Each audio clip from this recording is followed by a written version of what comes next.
Bonsoir à tous. Bienvenue à la séance du Conseil municipal du mardi 11 juin 2024. Donc, il est 19 h. Je vous demanderai votre collaboration à tous pour entamer ce début de séance. Donc, on va commencer avec le point 1, ouverture de la séance et constat du quorum par le greffier. Le quorum est constaté, Monsieur le maire. Merci. Avant d'aller plus loin, permettez-moi ce soir de faire une petite entorse à la séance du Conseil pour souligner un geste exceptionnel qui a été commis par un citoyen de Repentigny. Quand je vais vous lire la présentation, vous allez rapidement comprendre la raison et le pourquoi. Donc, c'est dans le cadre du mérite civique de la ville de Repentigny. Donc, initié en 2012, le programme du mérite civique vise à souligner publiquement et mettre à l'avant des gestes de bravoure, de civisme ou des actions remarquables accomplies par des citoyens repentinois, par des employés de la ville ou par des personnes en provenance de l'extérieur, mais qui ont un lien d'appartenance avec Repentigny. Cette initiative de reconnaître la part de citoyennes et de citoyens émérites s'inscrit tout à fait dans les valeurs véhiculées par la politique de sécurité urbaine de la municipalité. Mobiliser et faire ressortir le rôle des différents acteurs afin de maintenir et de développer un milieu de vie sécuritaire et sûr, voilà l'un des grands objectifs de cette politique qui, à travers le mérite civique, prend tout son sens. Laissez-moi vous raconter une histoire touchante commise par l'un de nos citoyens qui se mérite aujourd'hui le mérite civique de la ville de Repentigny, M. Jean-Pierre Paradis. Donc, tout d'abord, M. Jean-Pierre Paradis, par une glaciale nuit d'hiver 2022, revient de son quart de travail. Alors qu'il roule sur le pont Benjamin-Moreau, il aperçoit un panache de fumée dans le ciel. D'instinct, il décide de se diriger vers l'incendie car il craint que des personnes soient en danger. Comme il s'en doutait, il arrive devant une maison en flammes. L'incendie faisait déjà rage. Il voit une voiture dans l'entrée et suppose donc que des gens se trouvent à l'intérieur. Il se hâte à contacter le 911 pour alerter les services d'urgence et s'époumonne ensuite à crier devant la maison tout en cognant sur la porte d'entrée jusqu'à en avoir mal aux jointures pour tenter de réveiller les occupants. La porte ouvre finalement sur une petite fille. M. Paradis s'empresse alors d'entrer dans la maison et lui demande de se réfugier à l'abri dans son véhicule. Il monte rapidement à l'étage et, à bout de souffle, en raison de l'épaisse fumée, il hurle avec toute l'énergie qui lui reste que le feu est pris dans la maison et qu'ils doivent en sortir. Une autre jeune fille qui cherche son chien passe alors derrière M. Paradis. M. Paradis ne la voit pas, mais il l'entend. Il remarque ensuite une porte fermée et découvre de l'autre côté un homme un peu désorienté. Il lui indique de sortir, mais l'homme ne bouge pas. M. Paradis déclarera ensuite aux policiers que cette porte brune fermée restera gravée dans sa mémoire comme une photo. Ils voient ensuite un homme et une femme qui marchent dans la maison. Il tente de leur indiquer la sortie, mais n'a plus de voix. Il décide donc de sortir, la fumée lui étant devenue trop incommodante. Un véhicule de police arrive au même moment. Il indique aux deux policiers que 4 personnes sont toujours à l'intérieur. Nos valeureux policiers prennent alors le relais en se précipitant à l'intérieur. M. Paradis a ensuite été pris en charge par les services d'urgence en raison de toute la fumée qu'il avait inhalée. Grâce à la vigilance et le courage de M. Paradis, ainsi qu'au support de 2 policiers, tous les membres de la famille ont pu être évacués de la résidence avant que l'impassable ne se produise. Sincères félicitations à M. Paradis. Si vous pouvez vous lever, M. Paradis.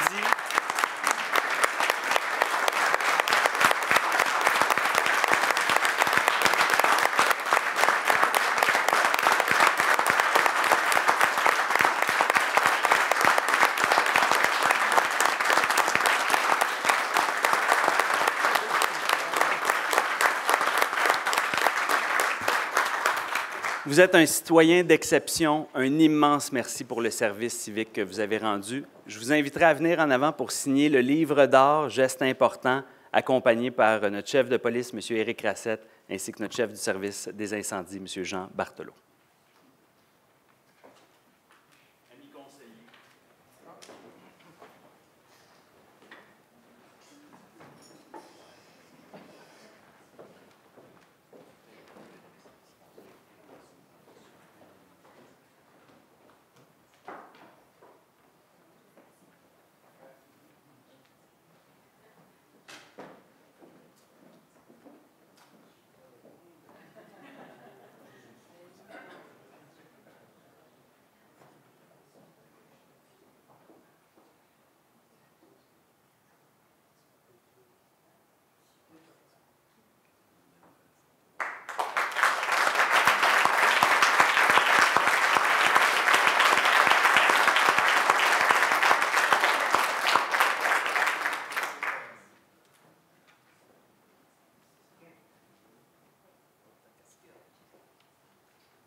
Encore une fois, une bonne main d'applaudissements pour M. Paradis et son geste exceptionnel.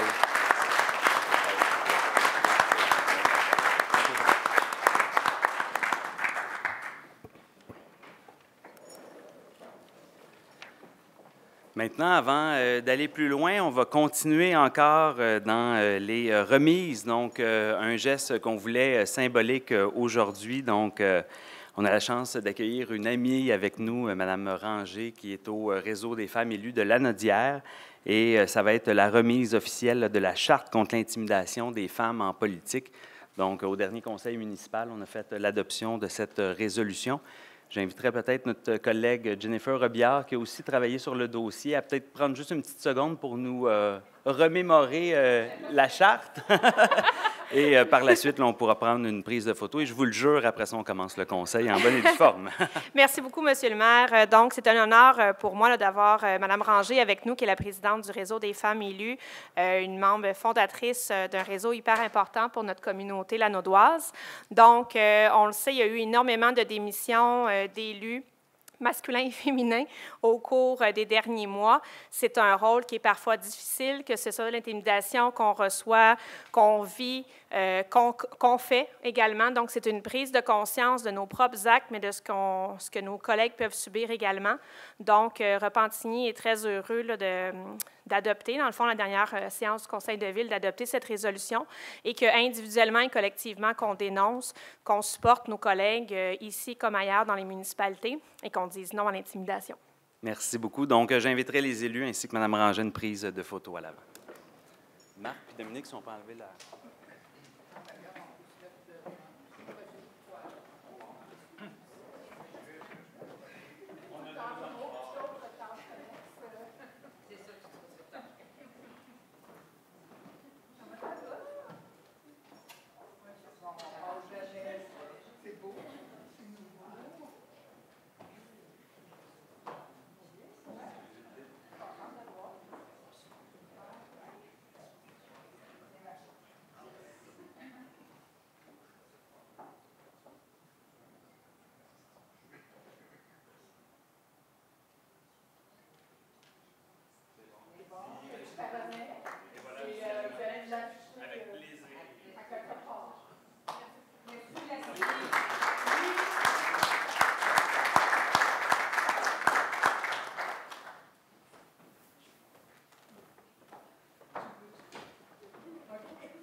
Encore une fois, un immense merci au réseau des femmes élues de Lanaudière pour le travail qui a été fait, parce qu'effectivement, on a vu dans les dernières années la vague de démissions depuis l'élection de 2021, aussi beaucoup de femmes qui ont subi de l'intimidation en politique. Donc, pour nous, c'est important là, de faire un geste fort. Maintenant, on retombe à la séance du Conseil régulière. Donc, le point 2, l'adoption de l'ordre du jour. J'aurais besoin d'un proposeur et d'un appuyeur. Avec votre permission, Monsieur le maire. Oui. Quelques modifications sont apportées à l'ordre du jour. On y ajoute les points 7.12, qui est position de la ville de Repentigny sur la taxe sur l'immatriculation des véhicules sur le territoire de la CMM. Le point 9.01, qui est une réorganisation administrative au service de l'urbanisme et du développement durable. Et 9.02, qui est l'abolition d'un poste de directeur adjoint au service de l'urbanisme et du développement durable. Excellent, merci Monsieur beaucoup. le Président, Oui. J'aimerais faire une petite modification. Il y a une coquille. Je demanderais à Maître Giard, je suis un peu gêné, mais ma conjointe est dans la salle. Et son nom, c'est Saint-Onge, ST, et non Saint, S-A-I-N-T. Je veux garder mes airs lousses. Très bien fait. Annie, c'est enregistré à la séance. Donc, Normand a besoin d'air lousse, c'est ce que j'ai compris. Génial. On l'a sur vidéo. Merci. Donc, c'est correct pour la modification. Est-ce que j'ai un proposeur, un appuyeur? J'en fais la proposition, Monsieur le Président. Merci beaucoup. J'appuie, Monsieur le Président. Merci beaucoup. On tombe à la période de questions du public. J'ai une première question en ligne de M. Amiot. Je constate que plus de 46 millions sont consacrés à divers travaux urbains en 2024, dont plusieurs remplacements de surfaces de terrains sportifs en surface synthétique. Pourtant, l'ancienne partie de Repentigny n'a aucun éclairage de rue. On ne parle pas de moderniser l'éclairage, on n'en a simplement pas. Un très, très modeste projet pilote d'éclairage de rue a été mis en place en 2022, puis plus rien. Je fais remarquer aux conseillers, aux maires, que la composition sociologique de cette partie est en train de changer très rapidement. On ne peut plus seulement se dire que c'est habité par des personnes âgées qui vont se coucher. Pleinement d'accord. Et monsieur nous a renvoyé une suite de sa question. Donc, je constate que ma question est incomplète. Elle aurait dû se terminer ainsi, qui vont se coucher plus tôt. Donc, c'est une question de sécurité. À quand le développement de l'éclairage de rue dans l'ancienne partie de Repentigny? Est-ce qu'on peut avoir un plan d'action dans les prochaines années? Je laisserai notre directeur général répondre parce qu'on avait justement une rencontre aujourd'hui sur le dossier. Oui, aujourd'hui, M. le Président, effectivement, on avait une rencontre aujourd'hui avec une des commissions qu'on se penche sur toute la partie modernisation, mais à la fois l'ajout d'éclairage dans certaines parties de la ville. Comme l'a dit M. Amiotte, effectivement, toute la partie ouest de Repentigny s'est développée avec le temps. Dans le fond, les promoteurs, à l'époque, construisaient de cette façon-là, puis il n'y avait pas d'éclairage systématique sur chacune des rues. Mais là, ce qu'on va faire, il y a des investissements au PQI à chaque année qu'on a prévu, des sommes d'argent pour bonifier dans certains parcs ou à certains endroits stratégiques sur le territoire, l'éclairage. Excellent. Merci beaucoup. J'espère que cela a répondu à votre question. Donc, toute première question du public, M. Louis Beaulac. Beno, mes excuses. Mes excuses. C'est mon écriture, M. le maire. C'est correct. Une écriture d'avocat.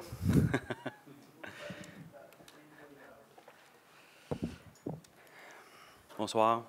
Bonsoir aux membres du conseil de ville. Donc, je vais essayer d'être le plus bref possible. Donc, j'habite sur la rue Beaugrand et je suis étonnée de voir que des rénovations, des réfections, je devrais dire plutôt, sur ma rue. Et je ne sais pas si c'est relié aux égouts parce que c'est face à chez moi. Alors, j'aimerais comprendre, est-ce que c'est quelque chose qui est relié aux égouts ou c'est simplement la chaussée qu'on a réparée? Alors, ça, c'est ma première question. Parfait. Pour la première, j'inviterai peut-être le directeur général. On va vérifier que les travaux publics, là, ça peut être de l'entretien du réseau d'égouts et du réseau d'aqueduc, mais on va vérifier. Parfait. Donc, on va pouvoir vous revenir là, par courriel. Merci. Excellent. Deuxième question. Bon, je suis sûre que la population est au courant. C'est un grand débat avec la taxe sur l'immatriculation. Donc, je comprends que ce n'est pas un blâme envers la Ville. Je sais que c'est une politique qui vient du gouvernement en lien avec le transport en commun. Mais, bon, on habite le Grand Montréal, si on dit. J'utilise ma voiture, mais déjà, j'ai des dépenses pour ma voiture. J'ai une surtaxe, je vais l'appeler ainsi, pour ma plaque d'immatriculation. Le coût de la vie augmente partout. Alors, je me demandais si toutes les municipalités du Grand Montréal ont tous voté oui ou non pour cette surtaxe de 100 $. Et je me demandais, est-ce qu'il y a des actions qu'on peut entreprendre? Je comprends le transport en commun. C'est un beau projet, c'est une belle idéologie, mais en même temps, la réalité, c'est qu'il y a toujours des bouchons de circulation le matin. Alors, il faudrait peut-être prendre action ou faire des pressions auprès du gouvernement parce que le transport collectif, oui, mais quand il y a encore des bouchons de circulation, on se pose des questions. Ah, écoutez, si vous avez suivi les 2 dernières années au niveau politique à Repentigny, là, j'ai présenté à de multiples reprises, je pense qu'il n'y a pas une séance du conseil municipal où M. Chrétien ne venait pas m'en parler.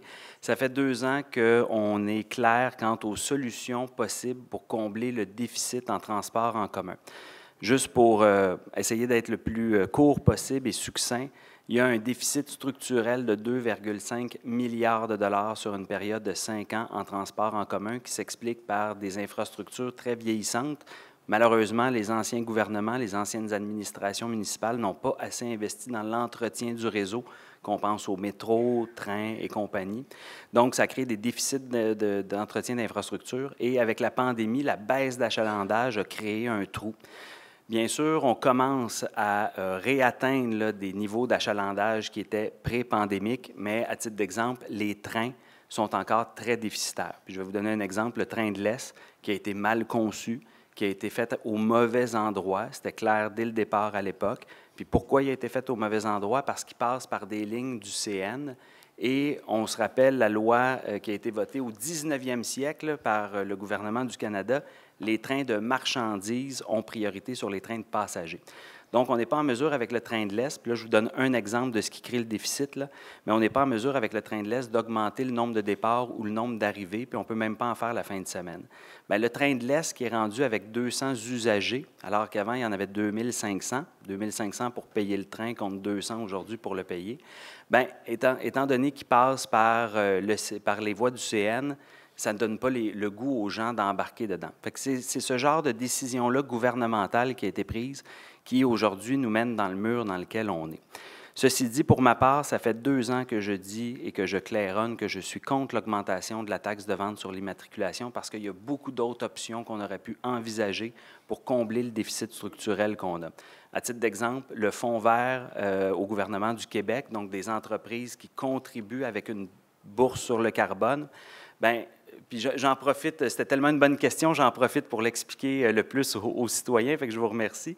Mais le fonds vert, à titre d'exemple, c'est 1,7 milliard de capitalisation qu'il y a dans ce fonds-là. On aurait pu prendre une partie de ça pour combler un peu le déficit et pas encore charger les citoyens, surtout quand on sait la situation économique dans laquelle on le sait. Donc, de notre côté, on va continuer à faire des actions fortes pour essayer de sensibiliser les collègues. Juste rappeler de la façon que le vote est fait à la CMM, ce n'est pas les municipalités à proprement parler qui votent, mais c'est les préfets de chaque MRC. Donc, une MRC, c'est un regroupement de quelques villes. À titre d'exemple, chez nous, c'est l'Assomption, Charlemagne, Saint-Sulpice et l'Épiphanie, Repentigny. Donc, moi, je n'ai pas été appelé à voter directement, mais si j'avais été appelé à voter, j'aurais voté contre. Et ce soir, là, un peu plus tard dans le conseil municipal, on va voter une résolution pour redire qu'on est contre cette taxe-là et l'envoyer à l'ensemble des collègues. Maintenant, l'ensemble de la Couronne Sud, donc tous les préfets de la Couronne Sud de Montréal ont voté contre et je suis totalement solidaire avec les collègues de la Couronne Sud. Merci beaucoup pour la réponse. Un petit commentaire pour clore. Bon, ce matin, je regardais les actualités et donc le dépôt... la caisse de dépôt, en fait, pour le REM, là, en fait, là, il y a des investissements. Oui, le REM. Puis, bien, ils s'en vont un peu à gauche et à droite. C'est pas clair. On ne sait pas trop où ils s'en vont avec ça. Je comprends là, que c'est un transport pour l'avenir. On parle de l'environnement, d'être un peu plus vert, mais j'ai l'impression que c'est éparse, leurs commentaires. Je suis à la même place que vous. Merci beaucoup. Prochain intervenant, M. Jean Langlois.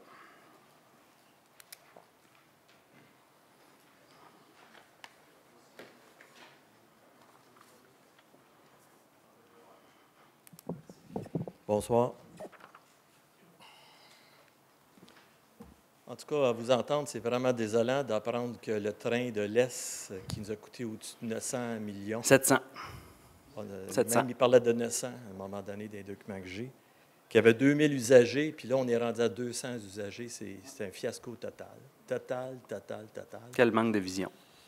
Fait que je ne sais pas, mais il devait passer par le tunnel du Mont-Royal, puis faire en sorte de l'élargir en conséquence. Mais là, ils ont donné priorité au REM. Mais après ça, dans le travail, ils devaient quand même avoir, c'est ambivalent pour les deux axes. En tout cas, je trouve ça une honte totale pour le Québec, les dépenses folles.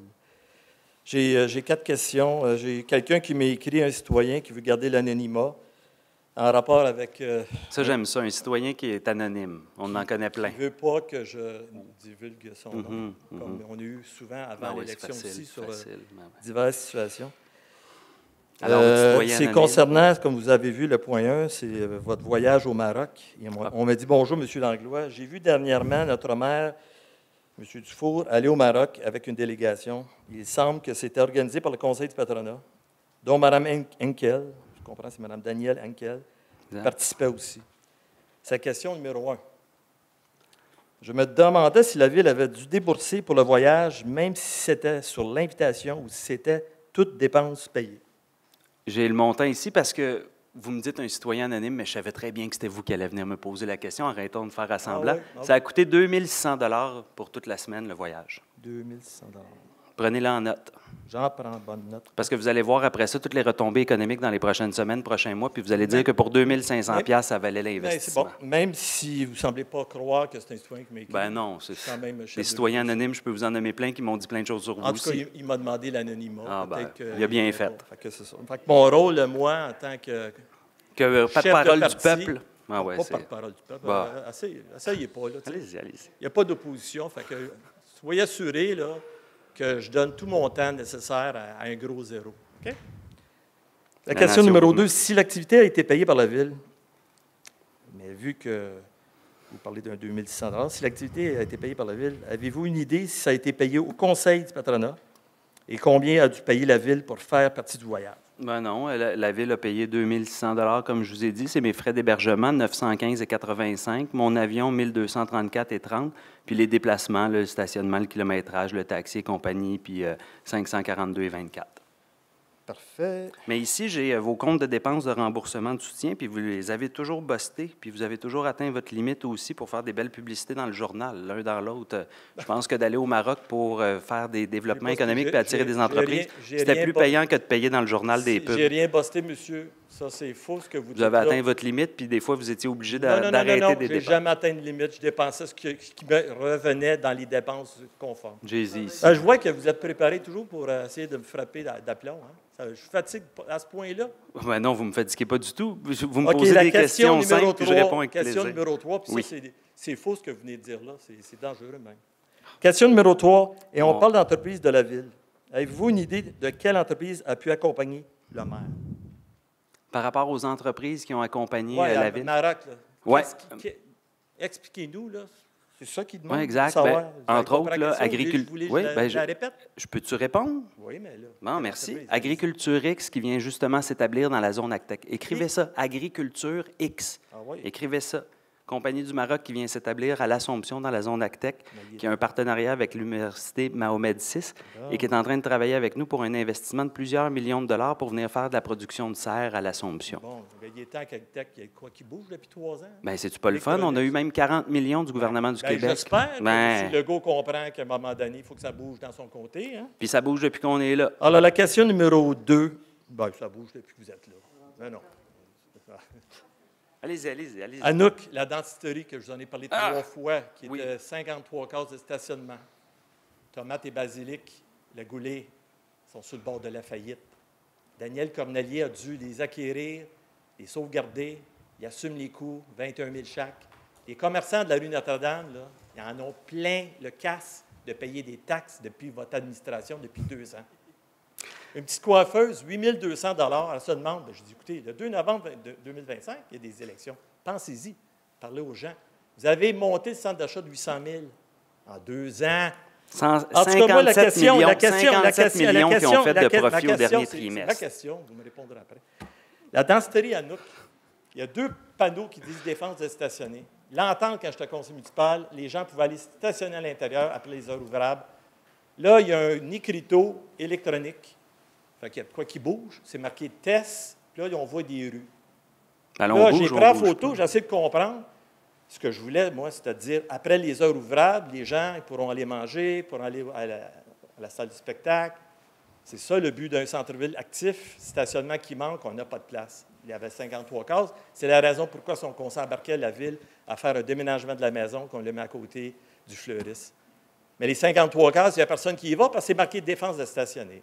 Là, il y a un écriteau électronique qui fait état, test, avec des noms de rues, la rue Robillard. Les gens ne veulent pas savoir où sont les rues, où ils peuvent stationner. Ils veulent savoir à l'intérieur de 53 cases, après les heures ouvrables, s'ils peuvent se stationner là, qui était le but de l'entente qu'on a eue en 2020. Alors, qu'est-ce qui arrive avec le panneau? Déjà, c'est un bon pas. Je dois vous admettre que déjà, c'est un bon pas. Et puis, est-ce que vu que c'est marqué Repentigny, est-ce que c'est la Ville qui assume ce panneau-là? Alors, excusez-moi, parce que moi, j'ai lu l'acte notarié, quand même 15 pages, je n'ai rien vu, à part des servitudes d'Hydro-Québec, le gaz, le ci, le ça. Je n'ai rien vu de l'entente qu'on a convenue avec M. Legault. Puis M. Lompré était là, à titre de directeur adjoint, qu'il était bien entendu dans cette entente-là qu'on pouvait stationner le soir, qui aurait permis justement aux commerçants, et peut-être tomates et basilic, que la grande plaie là, de tout ça, c'est qu'il y a un manque de stationnement. Les gens, s'ils ne tournent pas en rond, s'il n'y a pas de stationnement, et d'autant plus, on demande à ses employés...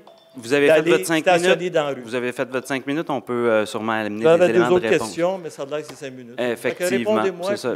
Merci de nous laisser le temps de répondre. Alors, avec votre permission, M. le maire, effectivement, du côté de la dentisterie, il y avait effectivement une entente comme ça qui prévoyait qu'une servitude devait être publiée. La servitude est sur le point d'être publiée. Le panneau est effectivement installé par la Ville, devrait être en fonction dès la semaine prochaine normalement, et rendu là, ça devrait afficher de façon très claire les heures d'ouverture ainsi que à quel moment les gens peuvent stationner, à quel moment c'est ouvert à l'ensemble du public, à quel moment ce n'est pas ouvert à l'ensemble du public et réservé à la clientèle. Voilà. Rendu là, le tout sera affiché. Fait que problème résolu, enfin, alors que ça fait des années qu'on en parle, nous, on a agi. Maintenant, je veux juste faire un petit bout, puis je vais en profiter parce qu'on a pris le 5 minutes, puis je veux pareil clarifier certaines choses. Les accusations par rapport à tuer les commerces, là, je veux juste qu'on soit conscient. J'étais dans l'industrie hôtelière, je connais assez bien le milieu touristique, restauration, hôtellerie. Là. Si vous pensez qu'il y a juste à Repentigny qu'il y a des commerces, des restaurants qui ferment, là, vous n'êtes jamais sorti de Repentigny, et d'un. Et de deux, je suis vraiment tanné, ça fait quelques fois que je le dis au conseil, quand on a une personne qui vient se faire le porte-parole d'une entreprise qui, au dernier trimestre, a fait 57 millions de profits, moi, je m'excuse, mais je le réitère, les citoyens de Repentigny n'ont pas à payer.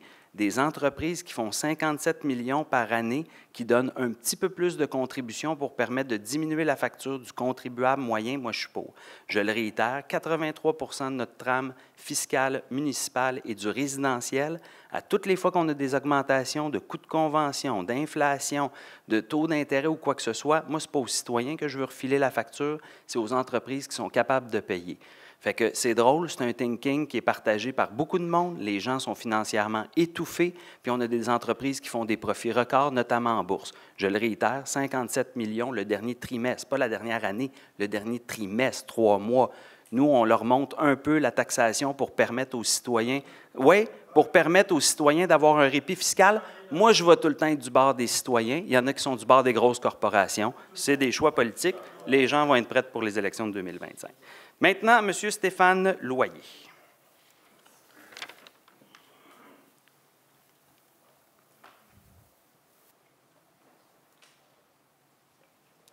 Monsieur le maire, bonsoir. Les conseillers, bonsoir. Dans un esprit plus léger un petit peu, je viens vous parler de hockey pendant la période des séries éliminatoires. C'est le bon temps, puis il n'y a pas de game à soir, on est correct. Juste, j'aurais une question à la toute fin, mais je veux prendre quelques instants pour souligner quelques petits joueurs qu'on a eus à Repentigny cette année. C'était le repêchage de la Ligue junior majeure de hockey la semaine dernière, en fin de semaine dernière. Puis on a 2 joueurs de Repentigny qui ont été repêchés. Donc, on a Noah Olmedo-Matt, un petit joueur de 16 ans, qui a été repêché en 8e ronde, 143e par l'organisation de Halifax. Puis on a aussi Zachary Brien, qui a été repêché en 13e ronde, 226e par l'organisation de Blainville. Wow! Transmettez nos sincères félicitations aux 2 joueurs. Bravo! Puis, juste aussi mentionner que bientôt, fin juin, c'est le repêchage de la Ligue nationale, la fin de semaine du 26 au 28-29 juin. Puis, on a de Repentigny des joueurs qui ont joué à Repentigny tout leur hockey mineur. On a 3 joueurs qui sont susceptibles d'être repêchés cette année. Donc, on a Thomas Lavoie qui a été repêché en 2022 par l'organisation du Cap-Breton dans le junior majeur. Thomas Lavoie a été repêché cette année-là, premier choix overall en 2022 dans le junior majeur. Donc, cette année, c'est son année de repêchage de Ligue nationale. On a aussi Adam Fortier-Gendron, qui a été repêché en première ronde en 2022 dans le junior majeur, 14e au total, qui a été repêché par l'organisation de Moncton. Puis, on a Lucas Fortin, qui a été repêché par l'organisation de Victoriaville en 2022, qui a été repêché en 7e ronde, 113e au total. Lucas Fortin, cette année, il y a eu une mention spéciale avec les Tigres de Victoriaville au mois de novembre.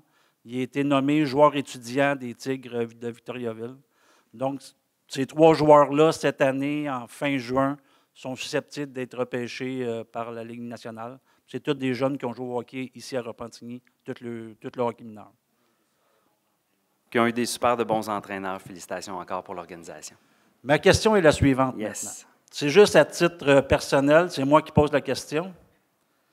En quelle année se termine l'entente que vous avez avec l'Arena au niveau des glaces et tout ça, l'entente avec la ville? Trop tard pour moi parce que c'est une entente d'à peu près une vingtaine d'années qui a été signée vraiment pas longtemps. Mais est-ce qu'on a la date?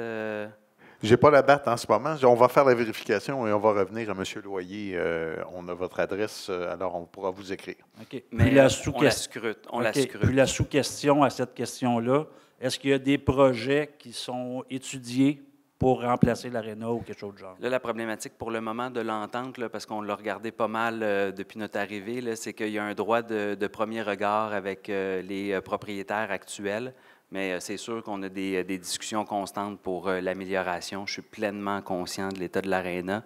Notre président de la commission sport aussi. Donc, je ne vous ferai pas de cachette. Là, depuis 2 ans, on essaie de voir toutes les possibilités qu'on peut avoir pour avoir une aréna digne de ce nom dans notre ville. Vous avez un allié avec le conseil là-dedans. Merci, monsieur. Merci. Mais on va vous revenir avec les dates exactes puis les temps. Là. Merci beaucoup pour la question, M. Loyer. Puis merci pour le mot pour nos jeunes sportifs. On est toujours fiers de les reconnaître. Puis j'en profite, on a 2 jeunes Repentinois qui s'en vont aux Jeux olympiques en gymnastique. René Cournoyer, Amélie Tran, donc 2 beaux espoirs de Repentigny aux Jeux olympiques. C'est le fun. Alors, prochain intervenant, M. Richard Chrétien.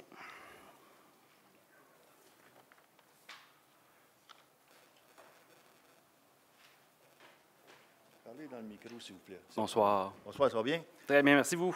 Ben oui, hey, en passant, vous avez parlé du train de l'Est. J'étais le vice-président du comité Accès à l'Assomption pour le train de banlieue, il y a 14 ans. Oui. À quel âge vous aviez dans ce temps-là? J'étais député. Il y a 14 ans? Ben oui, 2008. Ben oui. Puis on était même, j'étais un de vos plus ardents défenseurs sur la poursuite du train jusqu'à l'Assomption. Mais ils ne nous ont pas écoutés, hein? On lui avait dit que ça va vous... C'est fou, hein? C'est fou, hein? L'âge, hein? Je leur dirais pas fort. Non, j'ai pas compris. Non. Il disait que vous étiez jeune de cœur. Ah, OK. Ben, je viens d'être opéré, puis ils m'ont shooté la semaine passée un choc électrique pour le replacer. Fait que oui, je suis jeune de cœur. Ceci étant dit, je ne poserai pas la première question parce que tout à l'heure, Mme Roux, je ne me tromperai pas. Je ne l'appellerai pas Rioux. Des fois, je me trompe de nom. Mme Roux, écoutez, effectivement, si vous voulez parler du train, là, j'étais là. Et on avait fait des recommandations aux élus municipaux. Parce que vous savez, des élus, ça dure 4, 8 ans, puis ça part, puis les infrastructures restent là. Hein? Fait que là, on est prêt avec ça. Puis en passant, Exo, là, ils font juste l'autobus, là, ils ne touchent pas au train, là, puis ils ne touchent pas au transport adapté. Bon, ceci étant dit, le champ... Il faut juste que je vous corrige, Exo gère le train de l'Est. C'est l'opérateur. C'est l'opérateur. Pardon? C'est l'opérateur du train de l'Est, Exo. Oui, le train de l'Est, c'est ça. C'est ça, exact. OK. J'ai trouvé ça le temps du changement. Ben oui, c'est notre dépliant. Oui. Ben oui. J'étais dans mes On a fait plus que la moitié de nos engagements en 2 ans. OK, mais là, il y en a une que je vais vous demander quand est-ce que vous allez la faire.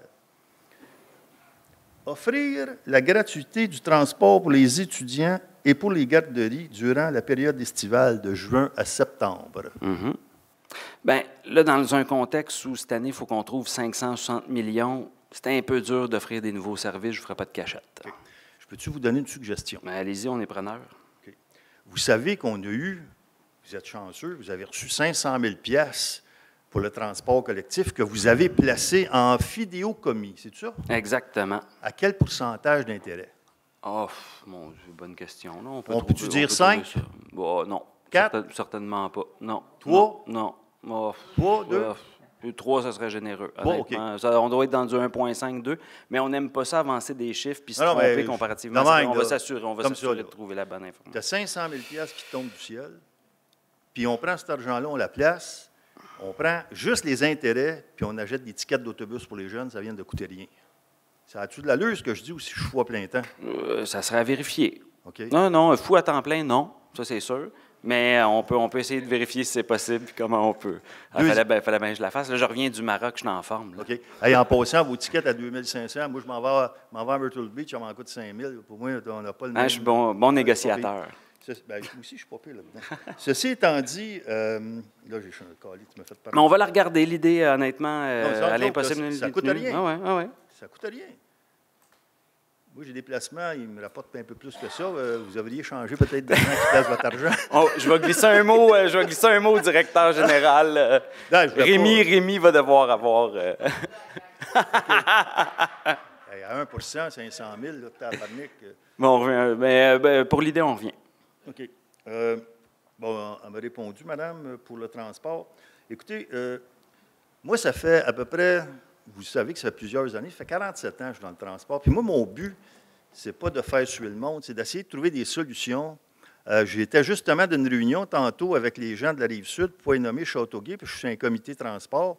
Et je ne comprends pas qu'ici, il n'y ait pas quelqu'un qui a formé un comité puis qui aille chercher des gens avec une certaine expertise pour faire des suggestions. Puis je vous le dis, là, j'ai pris les circuits, c'était mon domaine. J'ai pris le circuit 11, puis je l'ai analysé là, de fond en comble. Ça m'a pris à peu près 2 semaines et demie. Après ça, j'ai été sur le terrain. Je vous faisais sauver 200 000, monsieur le maire. Sans joke, là. Puis là, tu dis, bien, Exo, puis en passant, sur le 11, là, ils ont rajouté du service. Ils ont rajouté des poteaux. Puis un poteau, là, il faut que tu fasses info-excavation. Tu achètes le poteau. Juste un poteau, c'est à peu près 300. Fait que ceci étant dit, moi, j'aime bien ça venir ici parce que, au lieu d'aller au spectacle, je viens ici, ça me permet d'avoir un show puis m'amuser. Puis d'avoir des bonnes discussions puis des idées. Mais je vous suggère d'aller voir M. Trudel. Rémi Trudel a fait une lettre ouverte dans le Journal de Montréal. Mon ancien prof. OK? Il a fait une suggestion parce que souvent, on vient ici, c'est une période de questions. Ouais. Donc, ce n'est pas une période d'échange. Et lui, il suggère, le maire de l'Assomption est assez visionnaire, il dit les villes devraient faire des cafés-rencontres pour que les gens viennent s'exprimer. Là, moi, je viens ici, je parle de transport, là, tu me trouves une tache d'huile, tu sais, moi, je suis tout le temps ici. Ben non, pas en tout. Mais ça serait peut-être intéressant de dire, hey, si vous avez des idées, regarde, vous avez sorti 100 000 là, vous avez pris où 100 000 là pour faire des je ne sais pas quoi, là?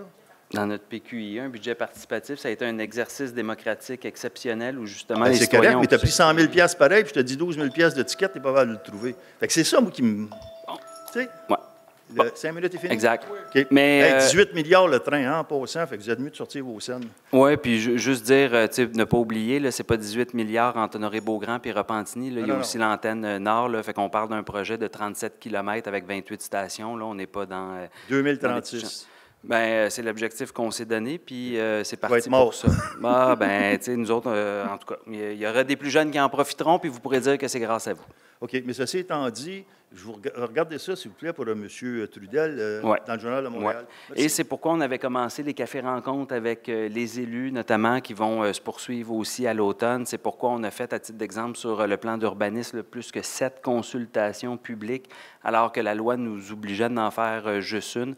On s'est même déjà fait reprocher de faire trop de consultations auprès des citoyens. Donc, je pense qu'on est en train de créer cette dynamique-là de participation citoyenne à Repentigny. On a adopté la toute première politique de participation citoyenne sous l'égide de la commission Vivre ensemble, que je tiens à saluer dans ce beau travail-là.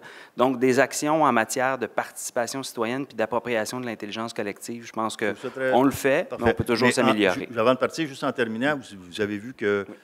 ils ont repoussé à 2026 l'électrification des transports à Montréal et j'en suis très fier. Déjà une bonne nouvelle, exact. Merci. Prochain intervenant, M. Benoît Hogg.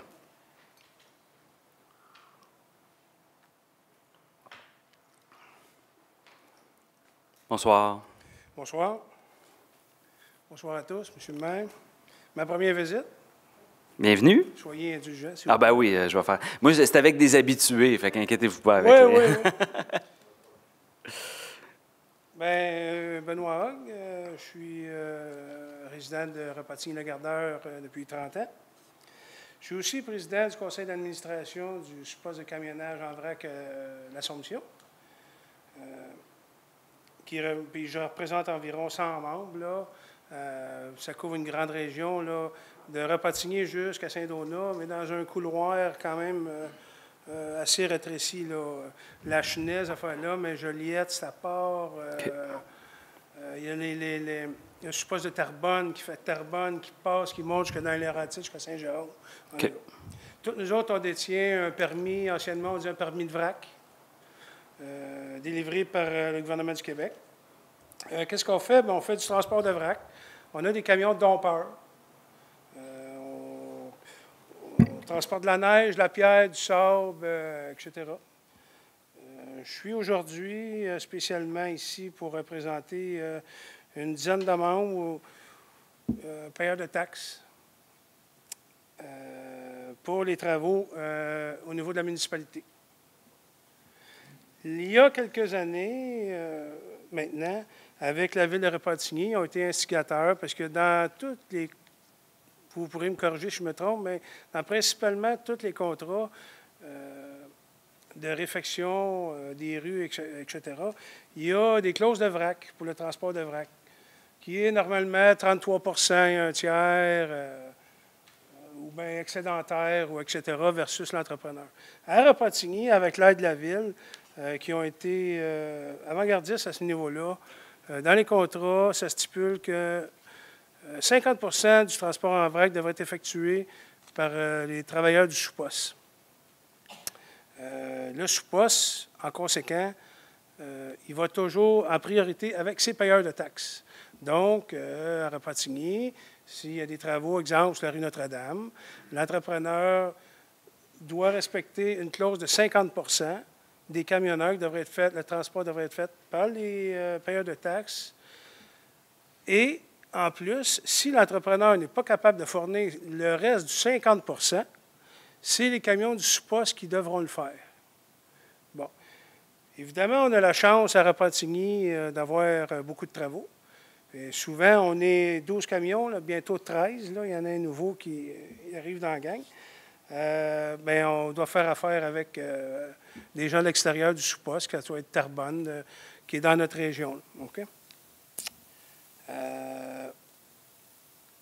Pourquoi qu'on est ici aujourd'hui? Bien, on peut expliquer l'avantage d'avoir des payeurs de taxes comme travailleurs dans le coin. C'est un peu l'objectif de la Ville aussi, c'est de... Pas besoin de me convaincre là-dessus. Parfait. On réinvestit l'argent qu'on a dans notre société. Hein. Moi, l'épicerie, on l'a fait chez nous, je la fais ici, la quincaillerie du coin, etc., etc., etc. Bon, là, qu'est-ce qui arrive en ce moment? Bien, oui, qu'est-ce qui arrive en ce moment, mais ce que je voulais dire aussi, avec nos permis de vrac qu'on détient du gouvernement, le gouvernement détermine une base de prix, OK, pour ces travaux, mais aux questions municipales, il n'y a rien. Nous autres, on l'applique quand même. Puis ça fait plusieurs années que ça va très bien avec plusieurs entrepreneurs, etc., etc. Moi, ça fait 12 ans que j'exerce ce métier-là. J'ai travaillé en ville, j'ai travaillé au Pont-Tunnel, j'ai travaillé au pont Champlain. Mais, juste vous prévenir, il reste une minute. OK, parfait. J'ai travaillé au pont Champlain, mais l'expérience de travailler sur le pont Hamel, c'est un pont qui est chez nous, ça n'a pas de prix.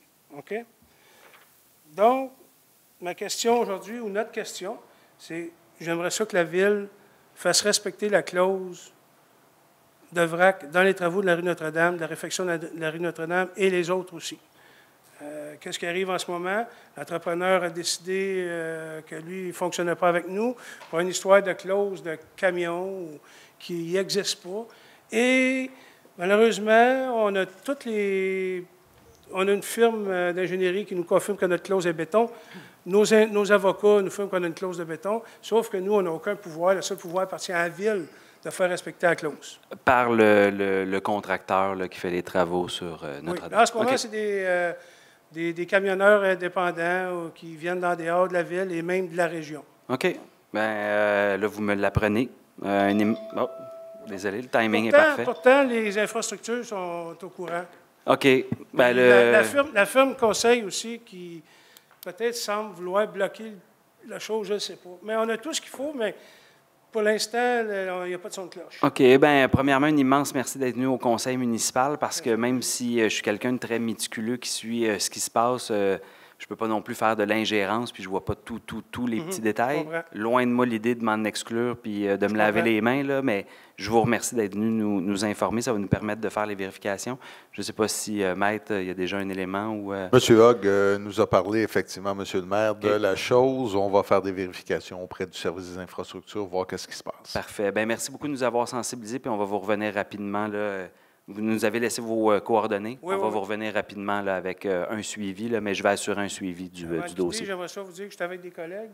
Puis là, évidemment, on est dans la haute saison. Il y en a qui vont travailler tantôt cette nuit. Wow. Il y en a d'autres qui travaillent demain. Fait qu'on ne pourra pas rester pour... Bien, juste merci beaucoup d'être venu au conseil, honnêtement, d'avoir pris la peine de vous déplacer, messieurs. C'est très apprécié. Merci beaucoup. Merci beaucoup. Puis on va vous revenir, M. Hogg, rapidement. Merci. Si vous voulez partir, vous êtes libérés. Inquiétez-vous pas. Allez travailler, là, c'est important. Alors, prochain intervenant, M.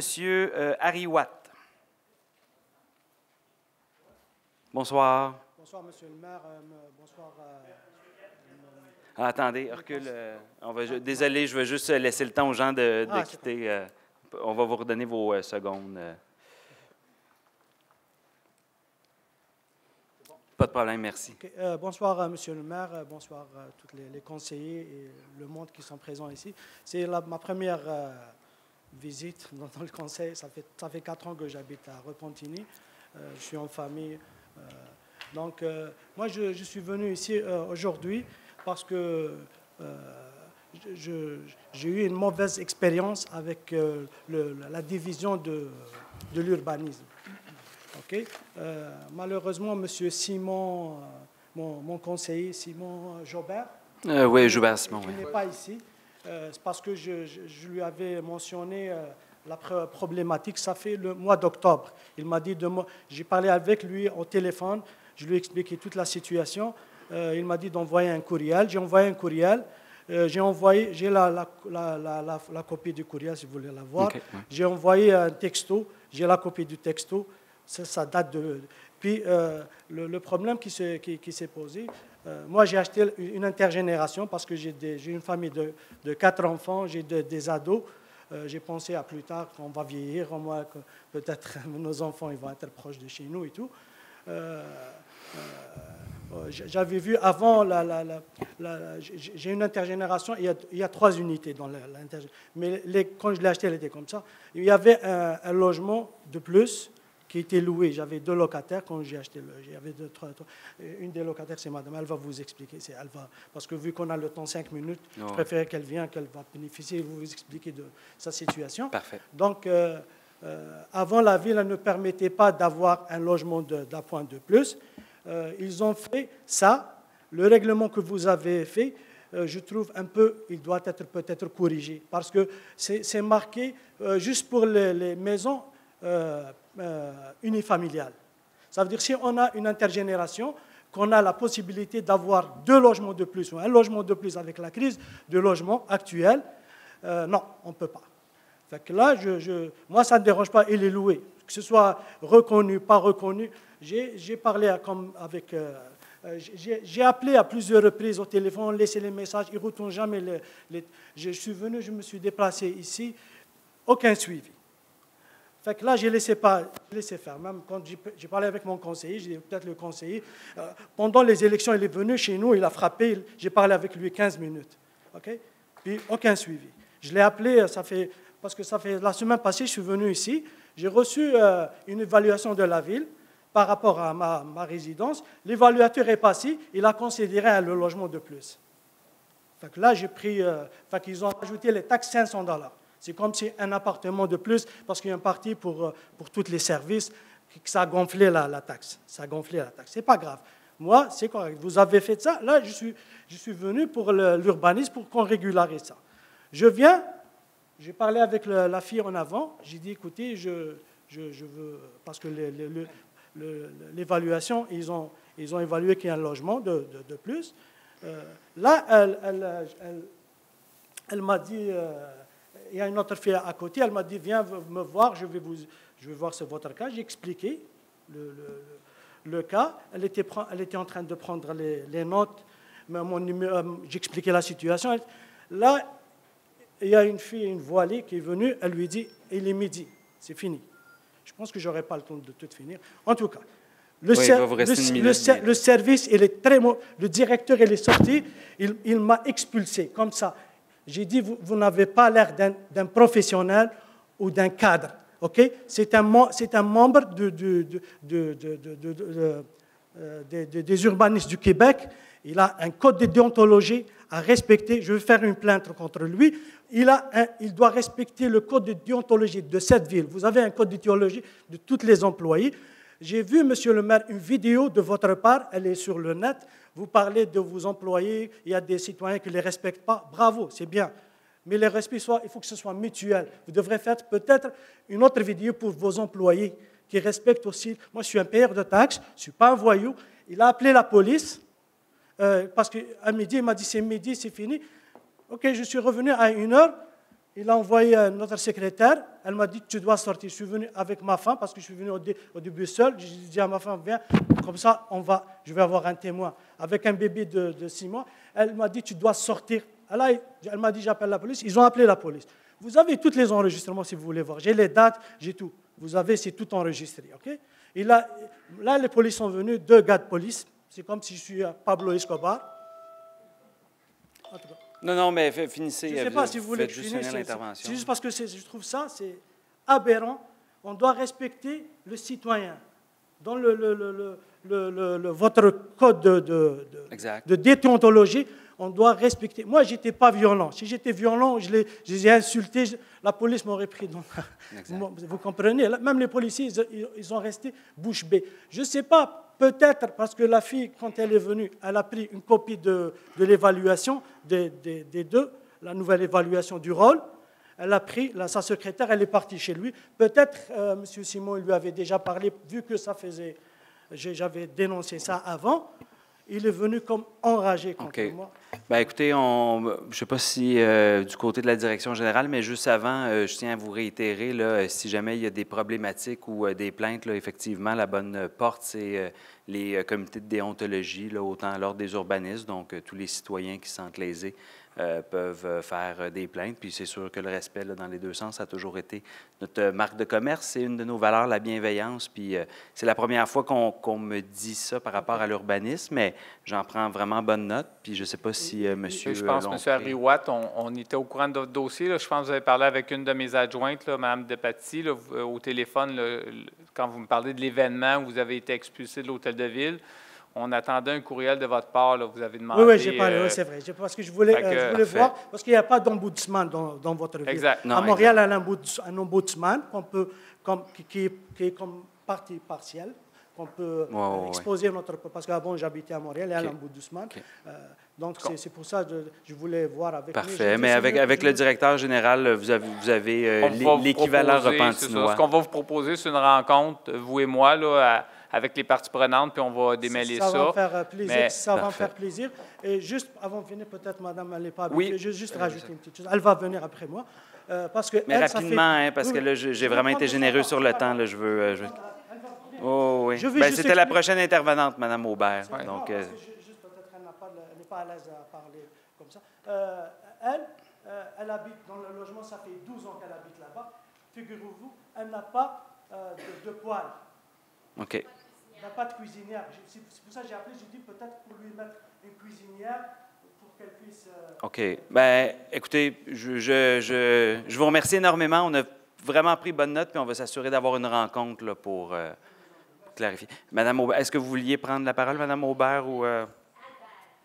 mes excuses, c'est moi qui... Mon Dieu, Monsieur Giard, j'ai vraiment de la misère avec votre écriture ce soir. Mes excuses pour la mauvaise dénomination. Bonsoir, Monsieur le maire. C'est ça, moi, je suis une citoyenne de Repentigny depuis plus de 35 ans.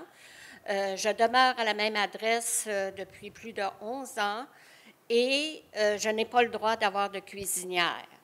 Je sais que mon propriétaire a parlé déjà avec la ville et tout ça, mais il y a pas eu de suivi, donc je suis une personne très patiente.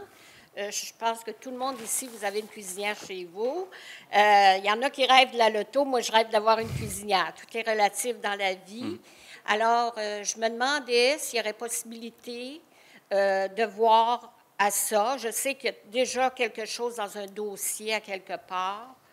Si ce serait possible, finalement, que je puisse avoir une cuisinière après tout ce temps-là. OK, bien, on va faire les vérifications. Ceci dit, j'en profite pour vous rappeler, on est en train de revoir notre plan d'urbanisme et d'aménagement du territoire, puis c'est pas juste une question de hauteur de tour de bâtiment qu'on veut, c'est aussi toute l'infrastructure réglementaire. Donc, il y a plusieurs, vous allez voir là, à l'automne, hiver, là, quand on va présenter notre nouveau plan d'urbanisme, oui, ça va être l'aménagement de la ville, mais aussi beaucoup de règlements qui vont être modifiés. Donc, je prends déjà bonne note. Là, ça va alimenter aussi nos réflexions là, pour les modifications.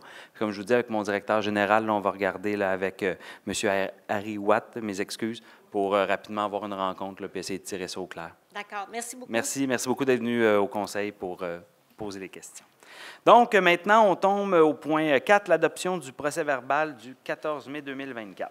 Il serait donc proposé, appuyé et résolu d'adopter le procès-verbal de la séance régulière tenue le 14 mai 2024. Merci. Donc, un proposeur et un appuyeur. Oui, Martine Roux, je propose. Merci. Jennifer Robillard, j'appuie. Merci. On tombe à 5 dépôts de divers documents.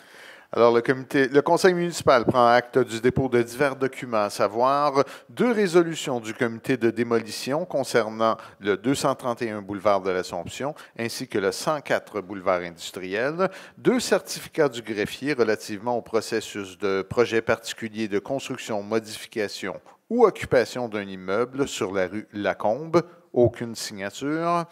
Une liste des contrats de 2 000 $ et plus, totalisant au moins 25 000 $ par co-contractant pour la période du 1er janvier jusqu'au 30 avril 2024, ainsi que 2 procès-verbaux du comité exécutif pour les rencontres du 8 mai et du 22 mai. Merci. Donc, on tombe au point 6, à l'urbanisme 6.1 dans les dérogations mineures.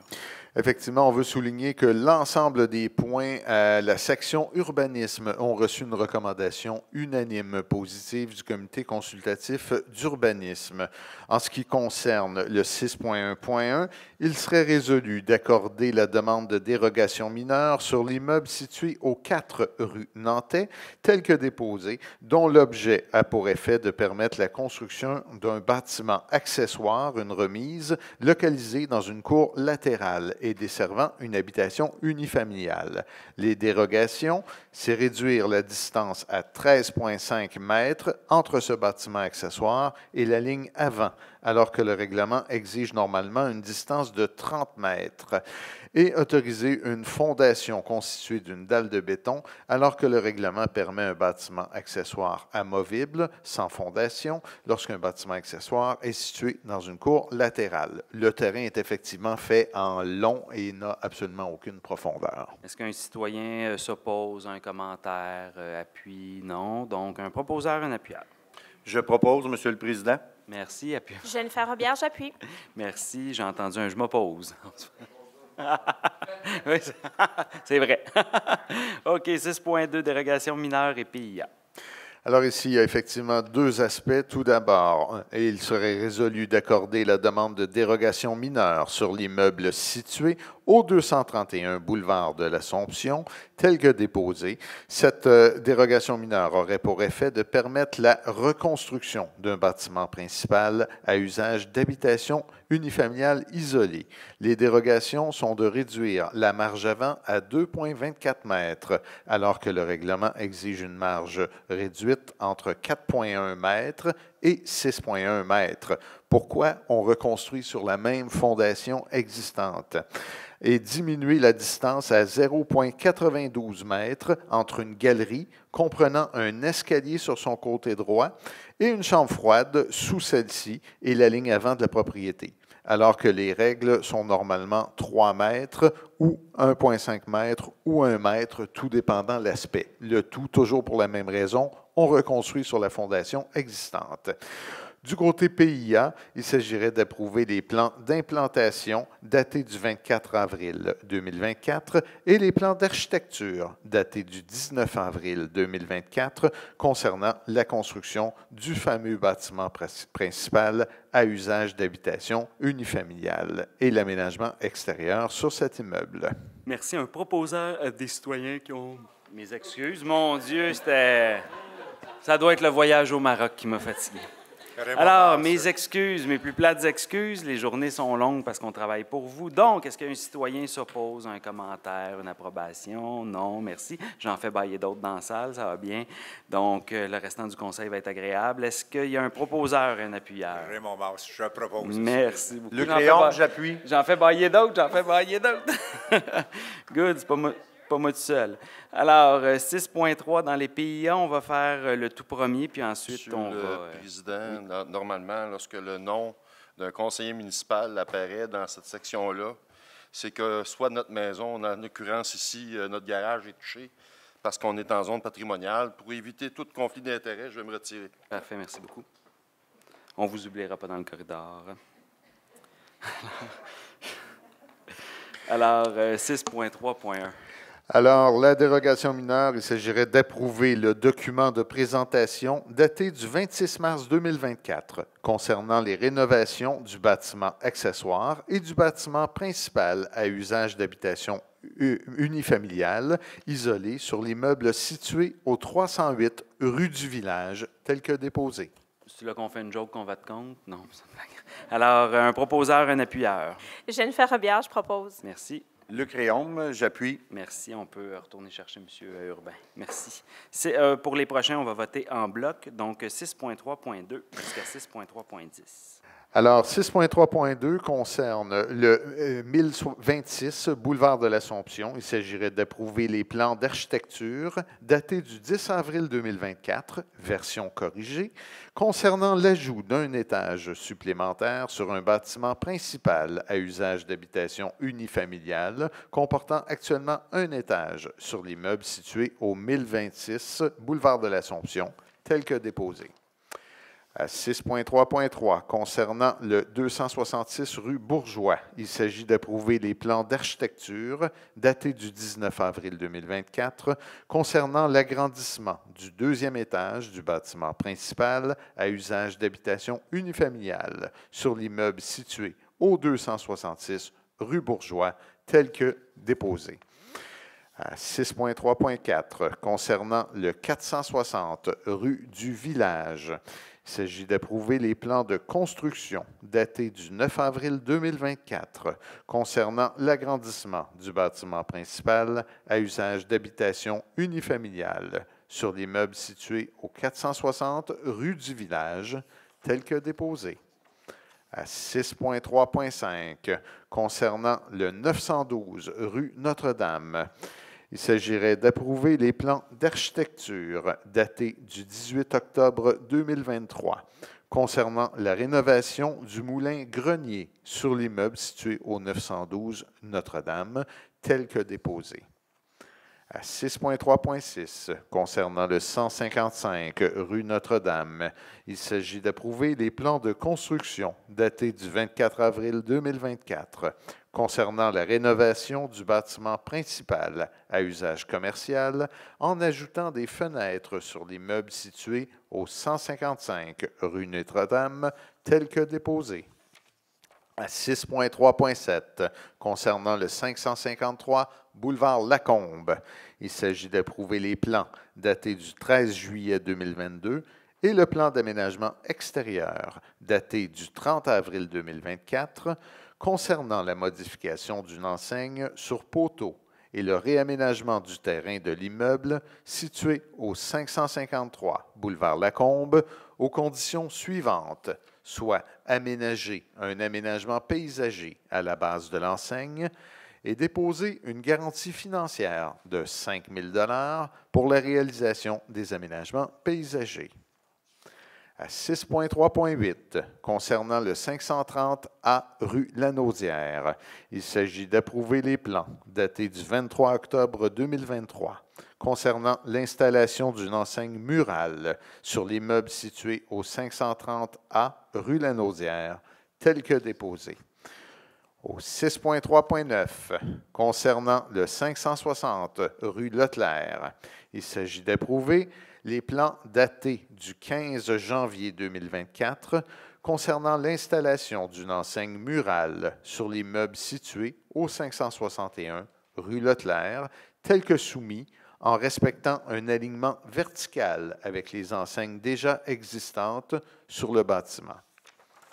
Donc, et en reste un dernier à 6.3.10 au 686 rue Notre-Dame. Il s'agit d'approuver le plan d'implantation daté du 30 mai 2024, les plans d'architecture datés des 12, 15 et 24 mai 2024, le plan de gestion des eaux pluviales daté du 31 mai 2024, le plan d'aménagement paysager daté du 28 mai 2024 concernant la construction d'un bâtiment principal à usage de bureaux et l'aménagement extérieur sur l'immeuble situé au 686 rue Notre-Dame aux conditions suivantes, soit les plans détaillés de l'enseigne doivent être soumis au processus d'acceptation des plans d'implantation et d'intégration architecturale, la hauteur finale du bâtiment projeté, tel qu'indiqué sur les plans soumis,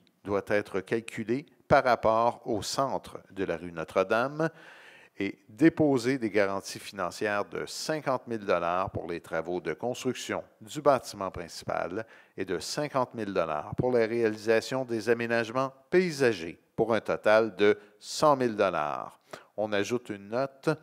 En raison de l'importance croissante des préoccupations environnementales et de la nécessité de promouvoir le développement durable, le Conseil suggère aux demandeurs l'aménagement de quelques espaces de stationnement avec un revêtement alvéolé et perméable.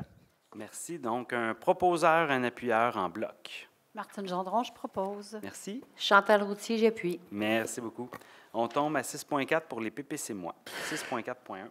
Ici, à 6.4.1, il s'agit de l'abandon du processus du PPC-moi qui était en processus depuis plusieurs mois au 33 et 37 rue de Lyon, en raison du retrait de l'offre d'acquisition du terrain par le requérant et l'abandon de son projet. Le processus est donc abandonné. Merci. Un proposeur, un appuyeur. Luc Réaume, je propose. Merci. Et Martine Roux, j'appuie. Merci. 6.4.2. Il s'agit ici d'adopter la résolution finale pour la demande de projet particulier de construction, de modification ou d'occupation d'un immeuble, PPC-moi, c'est ça que ça veut dire, concernant la construction de 4 habitations multifamiliales en ensemble intégré, comprenant 2 bâtiments de 48 logements et 2 bâtiments de 32 logements, pour un total de 160 logements répartis sur 3 étages, tels que déposés et montré sur les plans datés de mars et août 2023. Le projet déroge au règlement de zonage numéro 438 quant aux éléments suivants, et c'est ce que le projet particulier de construction, modification et occupation d'un immeuble vient autoriser. Dans la zone H3 453, il s'agit ici d'un projet en structure et en ensemble intégré, alors que seules les structures isolées sont autorisées. Les bâtiments d'une hauteur de 3 étages, alors que dans la zone, normalement, c'est 2 étages. Dans la zone H1 454, seules les habitations multifamiliales, unifamiliales sont autorisées normalement, alors qu'ici, on autorise une habitation multifamiliale. Le projet est sous structure d'ensemble intégré, alors que le règlement permet uniquement des structures isolées. Le bâtiment a 3 étages, contrairement au maximum autorisé de 2.